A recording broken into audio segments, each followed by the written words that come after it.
Broadcasting from the business capital of the world, this is the Podcast Business News Network. We are back here with our friend Randy Swaim, and he is so much. Coaching for Relevance, the name of the company. Randy, how would you describe yourself? Well, I've lived an interesting journey, and I've learned a lot along the way and all that, and I appreciate it.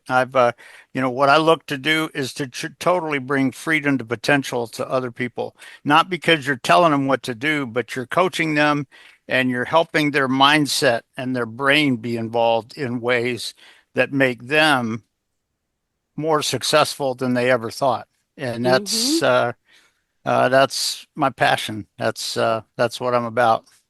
That's me in a nutshell, though. There's a lot more to him. Always here to talk about helping others. And what did you want to kind of address for today? Well, what I was going to do today is talk a little bit about some strategic planning, vision, and aspects of that, and a couple of things about it, and some things that sometimes people have to realize that very often in today's world they don't think in a way that helps them really be successful in an organizational maneuverability concept where not everything is rote academic in it and all that kind of stuff. But one of the things I'll also bring to it is because today I went over to Trinity High School for the first time for this year, and spoke to the chemistry teacher's class over there, and I talked about something very aligned, but I'll mention that. But it also, it was interesting to hear how one or two of the students came up after it was over, when the break was, activated and stuff. What they said and how they responded and everything. So it was kind of cool. But it's a good picture of what true leaders need to be thinking about, but not only just thinking about what they need to envision and create and build within their team. Wow. And how do you? So that's the center of it. Got it. And so I know you're going to break it down for us and talk more about teamwork, leadership, and all the above. Yep. And all of this will be aligned with what you just said. Yeah. So it's something that is very critical when you're talking about really bringing your team to success, but also your organization to success, without just going to rote, superficial things, kind of thing, which a lot of people today do. And you got to realize that don't want to do that. And one of the things that I'll mention is one of the central topics that I brought up with the students today was this aspect of end in view. When you're talking about thinking of strategic vision and strategic planning, and perhaps building a strategic plan for your team that takes you to this one vision, this one achievement, kind of thing. One of the things that is critical, and it's one of the things I sort of focused on, and I actually had the team sort of break up into small groups and had them discuss within themselves and think about some things. And one of the things that I said is, think in terms of when you're through with high school, what do you want to do? Because you know what? If you don't know what you want to do, why do you need to really be successful right now? And all that kind of stuff, to have a vision on what you are truly wanting to accomplish in your life going forward and all that. And that really, I will say this, that their discussions with that today was pretty good. And in fact, at the end of it, there were several students that had clarity on what they wanted to do after they graduated, and where they wanted their life to go, and what they wanted to be focused on, what kind of industry, what kind of work, and things of that nature. And what I was sort of blown away, because there was this one, a fairly short girl, but she was, I think she was a sophomore, and she came up to it afterwards and was clarifying a little bit on kind of what she had envisioned. Yep. And because she mentioned one thing when we were talking in the class, but she said, here's what I really want to do in that role. kind of thing. And I just looked at her. I said, you know what? You have my compliments. And I'll tell you what, you keep taking the steps to get there. But if all you're doing is taking that end view, that end game view out of your mindset and just going along with the thing, you're not maintaining clarity. You're not really getting the job done. You're not working in that direction. But the bottom line is what a lot of people uh, tend to do sometimes is when they sort of have this picture. I want to do that. But the first time where something comes up or something happens within their team that seems to be that it's not getting them there right now, they just, instead of really leading the team to something or to helping the team envision stuff, because here's the thing, as I've mentioned before, the different people on your team have different backgrounds, and some of them are aware of certain things that not everybody else is, kind of thing. And how are you really leading them in that way, but also in a way that can get them to really accomplish that end game vision in their mind? And do they still have it? What a lot of people today do is, if it doesn't seem to be working out, they don't really accept responsibility. They don't have clarity on how they need to adapt the the the vision and the strategic plan and things of that nature. They don't really understand that so much. What a lot of people and I've heard a lot of people say this, that what they do is they just blame it on that over there because it's not taking us where we know we're supposed to go. And you know what? When you do that, you're throwing the end game vision aside and you're not having clarity on the real strategic success plan to get you there. Yeah. And because here's the thing, in today's world, with a lot of Mm-hmm. factors that are not really on scene when you start, or when it's certain factors that come on scene that you never expected, guess what? Can you really handle that? Can you do what you need to do so that your team, if they need to, they adapt it correctly so, and they can still reach the end game, view that you're looking for? And it's that picture of it that, if all somebody is doing is just leaving it to a standpoint of um, blame gaming and things like that, or blaming your people because you know what, you didn't, you did, it didn't do it, so yeah, that kind of thing. But you know what? If you are leading your people and developing your people in such a way Yeah. that they know the unexpected factors that are coming on, and here's the thing, you as the leader, Yeah. you need to be aware Yeah. of the likely unexpected factors that are coming on scene. And if they are, you need to have a picture on how your team needs to do that different and adapt and to get there. And this is what a lot of people don't fully understand. It's not just about you telling your people what to do and blaming it on them if it doesn't work, or anything like that. But it's being aware of this. And a lot of those conversations when you're working with your team, a lot of those conversations can happen before you start moving in that direction, so that they're already aware of what can happen and they're aware of perhaps the 2 or 3 factors that might be unexpected that may come on scene. And if so, what are we going to do? And things of that nature. So that when you're talking about strategic vision and strategic planning, you got to be able to develop that aspect in your team. Because here's the thing, if you got sick one day and you're Yeah. at home, or you had to go to the hospital, and Yeah. while you're there, one of these factors came on scene, can your team make that work? And you know what? If you have developed them in such a way that is not just rote academic, but is very aligned with that aspect of it, amazing things can possibly happen. Yeah. And if you're developing your people in such a way that their end game vision is clear And it's not just rote academic. It's not just, hey, we're supposed to go there. It's not letting us go there, but we're supposed to go there. No, that's not professional. But if you look at that and you go, okay, with these factors coming on scene, here's what we need to do to be able to get there. Oh, Let's do that. And you know what? Sometimes you never know. But one of the things that a lot of people don't realize is if you do that well and that becomes a regular part of your team and what you're Jen. trying to accomplish, particularly in an unpredictable environment, guess what?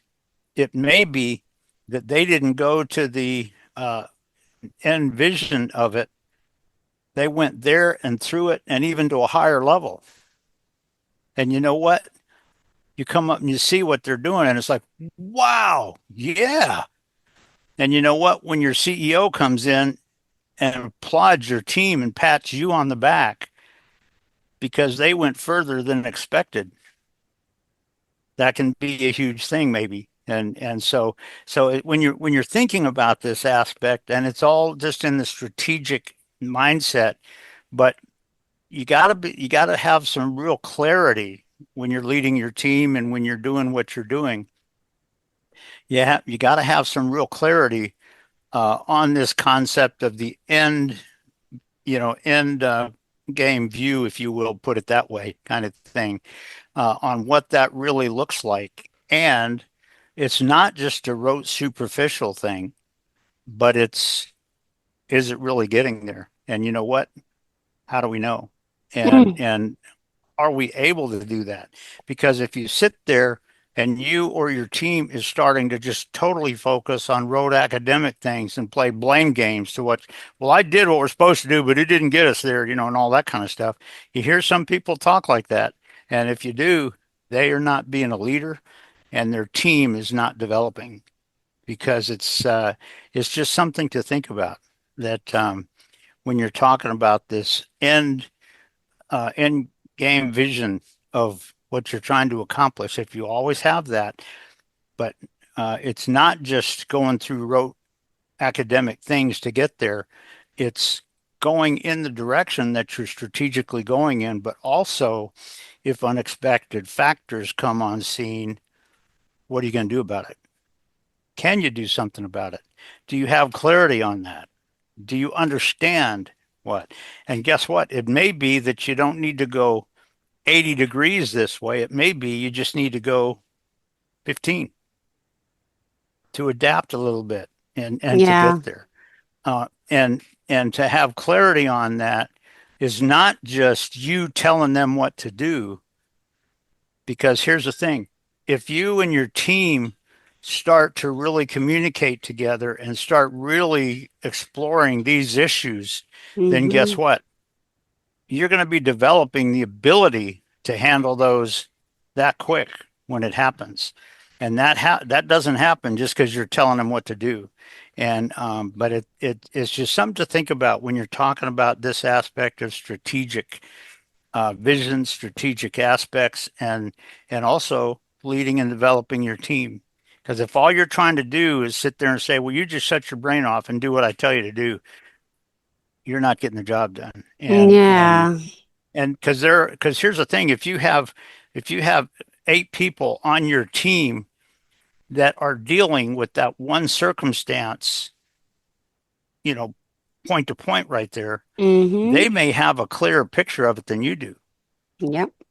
And you know what? If you have developed them in such a way where they can do that, some amazing things can happen. And so when you think about this aspect of leadership and leading your team, particularly in a operational maneuverability concept, kind of thing, where not everything is just rote academic.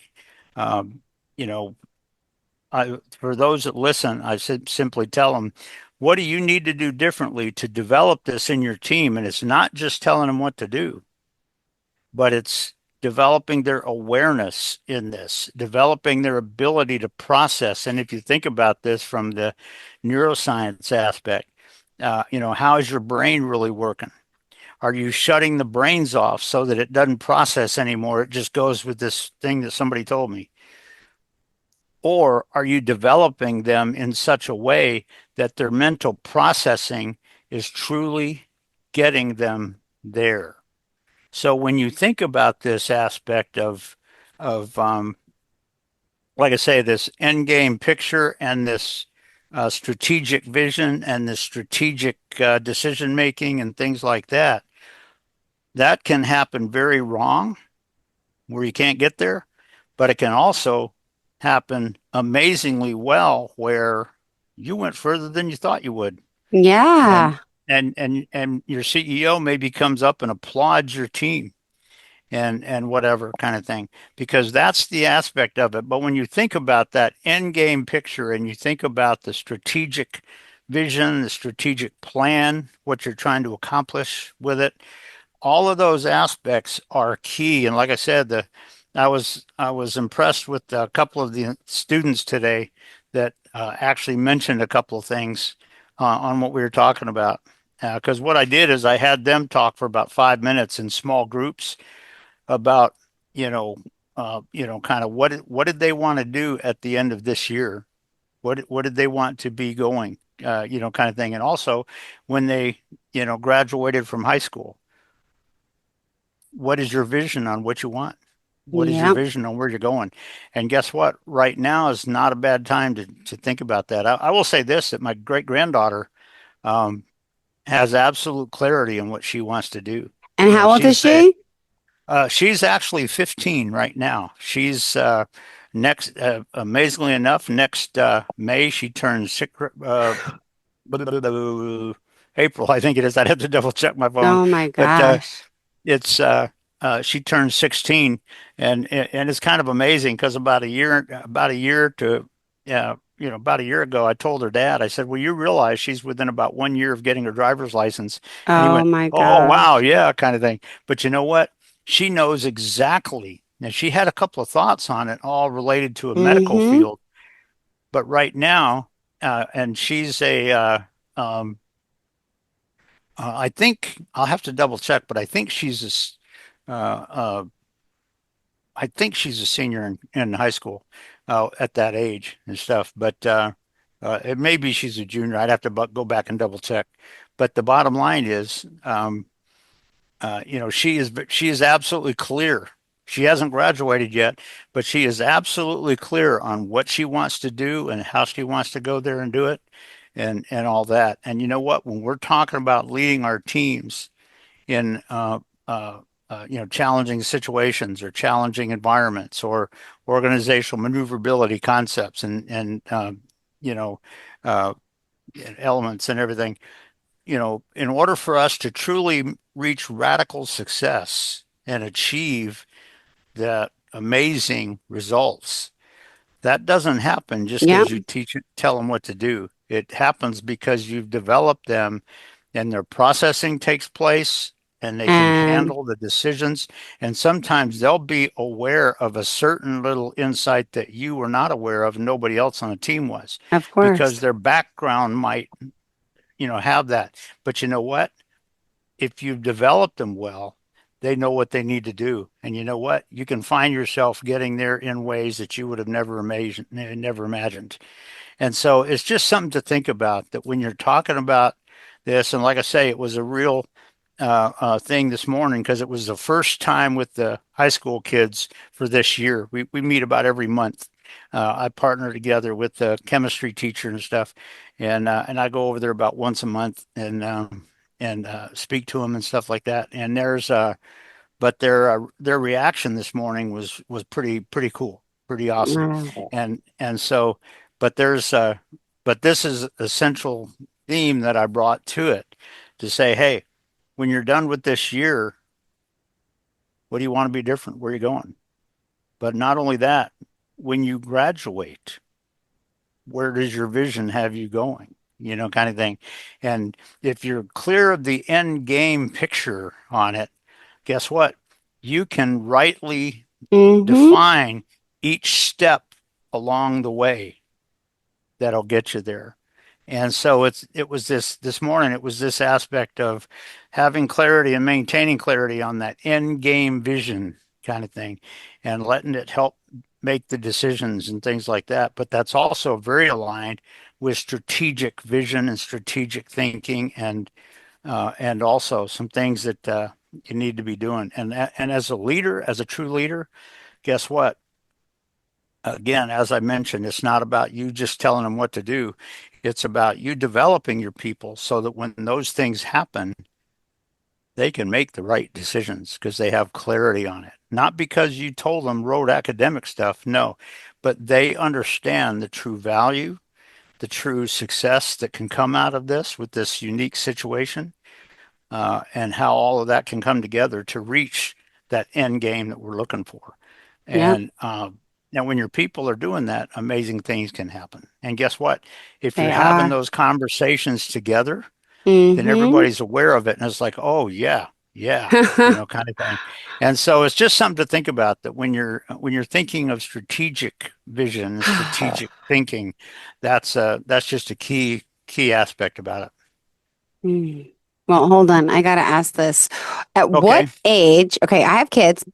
And this is a great just question for the youngins out there. My son is 10 and he loves football. He's on football every year, but every August when he starts football practice, he's getting neck pain. It's a true story. We had a scan done Yeah. 2 years ago. It's fine. I got a script for PT. We're starting that today.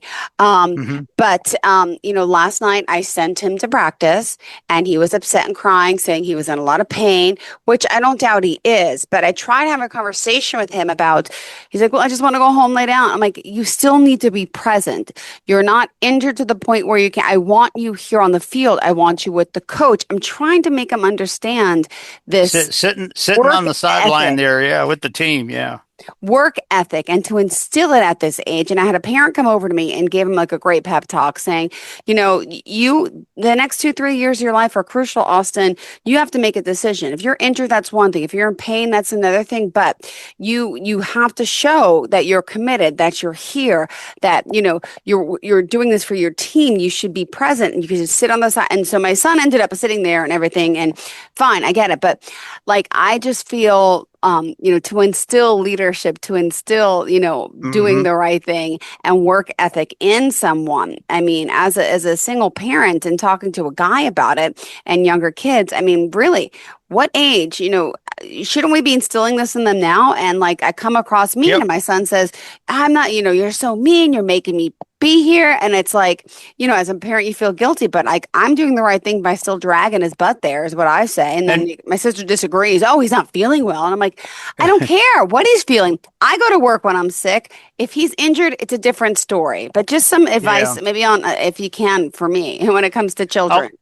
I'll I'll share a quick thing that I would add into it with that, because what age can youth and children start to sense this? Even before 10, if you want, kind of thing, if you're asking the right questions. What I would suggest with him, and the vision that I have on what you just said, and you can think about how you might ask it to get him thinking about it and stuff. But the bottom line is, if he loves football, what if his injury never lets him play again? You know what?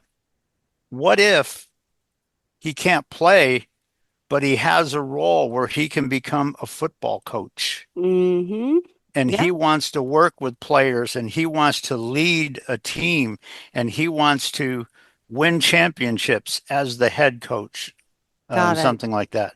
And if you think about it, that still puts you in touch with the thing that he loves and everything. But with the injuries, it could be that he can't really play anymore, but it could be that he doesn't have to get out of football. Got And you it. know what? And if you think about it, if he's a coach and he can help other players become amazing, kind of thing. And when if he wins a championship and they call him out as the head coach and give him a Yeah. plaque and stuff like that, would he be okay with that? Oh, wow. Yeah. Kind of I thing. never thought about that. Like, yeah, this And, really is and bothering so you, that, giving you this type of pain. Maybe it's not. Ah, all right. yeah, because it could be that it's just putting him in a slightly different role. But if he still loves football, there could be another aspect where he can still be involved in it. And so it's just something to think about on that with what you shared. Because it could be, it could very well be if he's serious about that and he wants to continue with it. Guess what? He can maybe stay involved so that he's still learning, various plays, but he's also learning and noticing how his head coach connects with the players, and he starts to adapt that in himself. Guess what? He might be able to come and be a head coach for a college football team or something, kind of thing. Who knows? And so it's just something to think about. If he's passionate about football, guess what? Your injuries that says you can't play really doesn't mean you got to shut it all off. Yeah. And so just something to think about on that. Got it. Yeah. I'm still trying to also figure out, is it more of an anxiety thing too, where he doesn't want to play when he gets there? Like, I believe he has pain, but at the same time, is it really related to the football helmet? Well, I'm just excited to take him to the physical therapist today to see what's really going on, because I'm just, I'm curious if it is like an anxiety thing. Does he feel forced to be playing football? I don't force him to play any sports, but all those things too. He's a little guy, so I gotta, And if you think about it, just because he goes to the sidelines doesn't mean that he has to play. No. Yeah. Yeah. No. It could be that you get a chance to learn the true success of a head coach, or you may observe your team members and learn aspects about team members, how real success happens or not. And him being there who knows, can help him learn that. You never know.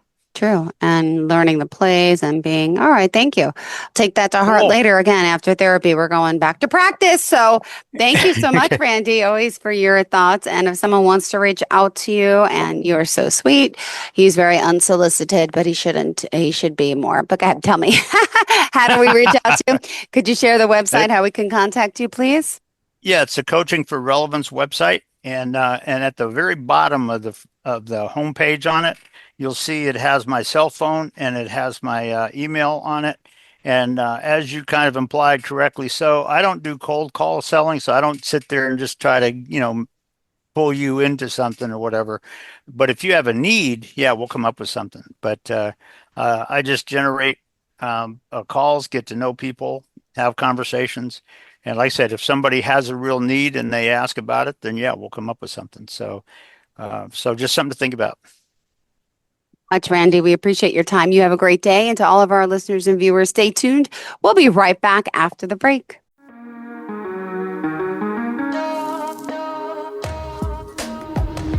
Broadcasting from the business capital of the world, this is the Podcast Business News Network.